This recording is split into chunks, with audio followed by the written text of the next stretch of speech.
आप सभी को नमस्कार, जय माता दी, राम राम, अस्सलाम वालेकुम, सत श्री अकाल। बेसिकली मैं बिहार का रहने वाला हूँ और मल्टी टैलेंटेड हूँ। Multi talented in the sense कोई सिर्फ बेवफाई पे लिखता है, कोई आर्मी पे लिखता है। मैं मल्टी टैलेंटेड इस वजह से हूँ कि मैं बेवफाई पे भी लिखता हूँ, माँ के ऊपर भी लिखता हूँ, दोस्तों पे भी लिखता हूँ, मतलब ये दुनिया पे भी लिखता हूँ। और किसी पे लिखूँ या नहीं लिखूँ, मैं अपने चाय पे ज़रूर लिखता हूँ। चाय से अलग अटैचमेंट है, ठीक है। तो मेरा एक कविता है, वो मैं आप लोगों के सामने पेश करना चाहूँगा। कविता का टाइटल है अनकही दास्तान। जब वो छोड़ के चली जाती है, उसके बाद का जो माजरा है वो मैंने बयां किया है। एक अनकही दास्तान सुनानी है, एक अनकही दास्तान सुनानी है, अगर तुम कहो तो जो दर्द से लिपटी वो कहानी सुनानी है, अगर तुम कहो तो। एक अनकही दास्तां सुनानी है, अगर तुम कहो तो जो दर्द से लिपटी वो कहानी सुनानी है, अगर तुम कहो तो। नदियों में बहा दूंगा मैं अपने रुसवाई के किस्से, नदियों में बहा दूंगा मैं अपने रुसवाई के किस्से। कुछ यादें पुरानी थी तेरी उंधी हुई खतों में, कुछ यादें पुरानी थी तेरी उंधी हुई खतों में, मैं उन्हें भी आग लगा दूंगा अगर तुम कहो तो। चलो चलो उन पुराने याद पुराने जख्म फिर से ताज़ा करे क्या, चलो उन पुराने याद पुराने जख्म फिर से ताज़ा करे क्या। तेरी बेवफाई के किस्से मैं फिर से बुनूं क्या, तेरी बेवफाई के किस्से मैं फिर से बुनूं क्या। एक बात जो रह गई थी तेरे मेरे दरमियाँ कह दूँ क्या, एक बात जो रह गई थी तेरे मेरे दरमियाँ कह दूँ क्या, या हर वो बात छुपानी है अगर तुम कहो तो। एक मैंने मतलब की यारी पे लिखा है। आज के टाइम में अगर आपके पास पैसा है, आपका नेम फेम है, तो आपके साथ दोस्त रहते हैं। इरर केस में 100 में 5% 2% जो आपके साथ रहते हैं हर मोड़ पे। तो उन्हीं पे मैंने लिखा है, इन फरेबी मतलबी सी दुनिया का बस इतना सा फसाना है, इन फरेबी मतलबी सी दुनिया का बस इतना सा फसाना है। बुरे वक्त में कोई नहीं, अच्छे वक्त में सारा जमाना है।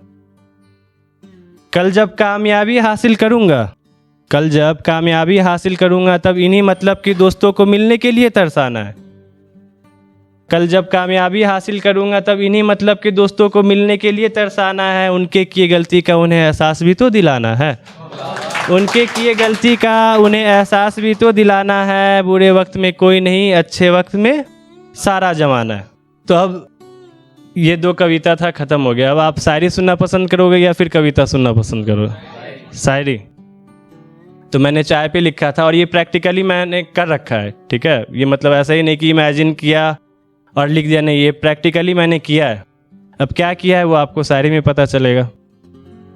उसकी पुरानी खतों को जला के हमने चाय बनाई है, उसकी पुरानी खतों को जला के हमने चाय बनाई है, उस बेवफा की बेवफाई इस चाय में समाई है।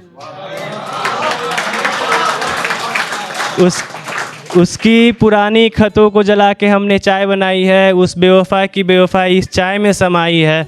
2 घूंट मैंने लगाए, 2 घूंट उसने लगाए, 2 घूंट मैंने लगाए, 2 घूंट उसने लगाए। बाद लगाने के वो 2 घूंट वो बड़ा पछताई है, बाद लगाने के 2 घूंट वो बड़ा पछताई है। फिर मैंने उससे कहा, अरे ओ पगली तू क्यों रोती है मेरे लिए, नहीं कोई तुझसे अब रुसवाई है।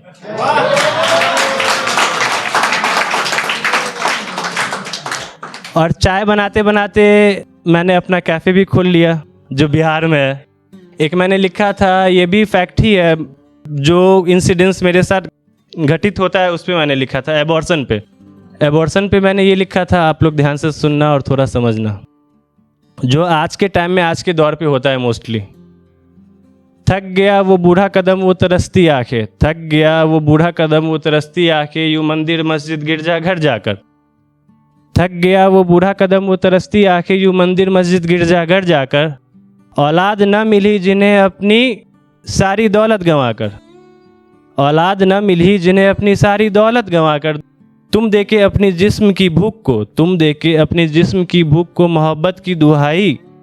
नालों में पड़ी होती किसी की ज़िंदगी की कमाई, नालों में पड़ी होती किसी की ज़िंदगी की कमाई। एक मैं और कविता सुनाने जा रहा हूँ। ये कविता मैं सुनाने जा रहा हूँ, इसमें मैं रकीब को बता रहा हूँ कि वो कैसी है। मैं रकीब को अलर्ट कर रहा हूँ कि भाई सुधर जा, उसके पल्ले मत पड़। तो रकीब मतलब 3rd पर्सन। डर था उसे खोने का, मैंने उसे भी खो दिया, डर था उसे खोने का, मैंने उसे भी खो दिया जो सो रही थी रकीब की बाहों में। जो सो रही थी रकीब की बाहों में, क्या फ़ायदा उसे याद करके रोने का। क्या फ़ायदा उसे याद करके रोने का, जिसने निभाया मेरे संग झूठी मोहब्बत। जिसने निभाया मेरे संग झूठी मोहब्बत, क्या फ़ायदा उसके होने ना होने का।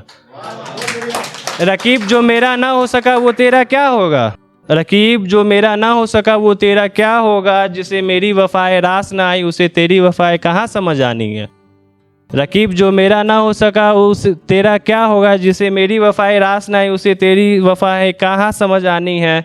रकीब क्यों अपनी इस अनमोल सी ज़िंदगी को झूठी मोहब्बत संग निभानी है। आग लगा दे उसकी दी हुई उन तमाम ख़तों में जिसकी थी कभी कोई कहानी है। जिसकी थी कभी कोई कहानी है। और जब आएगी अकल ठिकाने बात खाने के हम दोनों से ठोकर। और जब आएगी अकल ठिकाने बात खाने के हम दोनों से ठोकर, तब जाके उन्हें वफ़ा की मतलब समझ आनी है। वफ़ा की मतलब समझ आनी है। ठीक है, थैंक्स लॉट।